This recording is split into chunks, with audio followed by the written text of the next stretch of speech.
अगर सूरज ना हो तो क्या होगा, तो चलिए जानते हैं। अगर सूरज ना हो तो उसके 1 घंटे बाद ये होगा। आधी दुनिया को समझ नहीं आ रहा होगा कि हुआ क्या है आखिर। जहाँ पर भी रात थी वहाँ भी खबर जा चुकी है कि धरती के दिन वाले साइड में भी रात हो चुकी है। पूरी दुनिया इस घटने से हैरान है। तापमान धीरे धीरे गिरने लगा, धरती धीरे धीरे ठंड होने लगी, पर धरती के अंदर जो क्रोड है उसके चलते धरती कुछ जगह पर अभी भी गर्म बनी हुई है। 24 घंटे बाद अब 24 घंटे बीत चुके हैं और हर कोई सूर्योदय होने का इंतजार कर रहा है। सुबह के 10 बज गए लेकिन अब तक कोई भी सूरज नहीं निकला। सरकार भी कुछ नहीं कर पा रही क्योंकि यह घटना इंसानों के हाथ में नहीं है। अब कुछ जानवर कमजोर होना शुरू हो गए, सारा सिस्टम नष्ट हो चुका है, पर समुद्र के अंदर के कुछ जीव हैं, उन्हें कुछ बदलाव नहीं दिख रहा है। उनके लिए उनकी दुनिया अभी भी वही है। 7 दिन बाद अब 7 दिन बीत चुके हैं, अभी भी अंधेरा छाया हुआ है। तापमान माइनस में चला गया,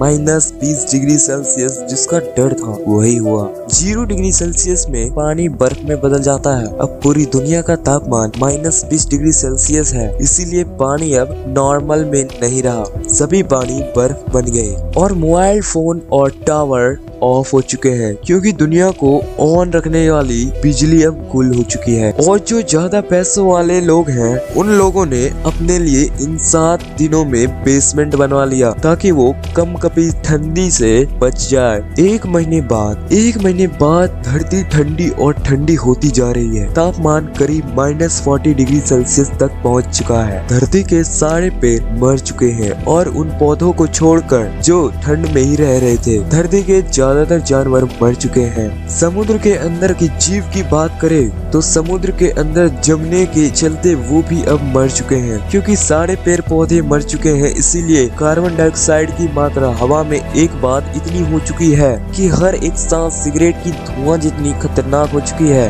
1 साल बाद पृथ्वी पर जो जीवन बचा हुआ था वो भी अब खत्म हो चुका है। धरती पर ठंड इतनी बढ़ चुकी है कि कोई जानवर मौजूद ही नहीं है। धरती की पूरी सतह पर जो बर्फ की लेयर थी वो हजारों गुना मोटी हो गई। 1000 साल बाद अब 1000 साल बीत चुके हैं और अभी तक सूरज नहीं निकला। धरती पर ऑक्सीजन अब ना के बराबर है। 1500 साल बाद 500 साल बीत चुके और धरती का तापमान -200 डिग्री सेल्सियस तक पहुंच गया। अब धरती अंतरिक्ष में तैरते तैरते एक अनजान जगह पर पहुंच गई, सौर मंडल से बहुत दूर, और सभी प्लैनेट्स अरबों किलोमीटर दूर हो गए। 1500 साल में धरती तैरते तैरते उस जगह पे पहुंच गई जहां पर अंतरिक्ष के रैंडम एस्टेरॉयड धरती से टकराना शुरू हो गई और उसके बाद the end of the earth और धरती का विनाश हो गया।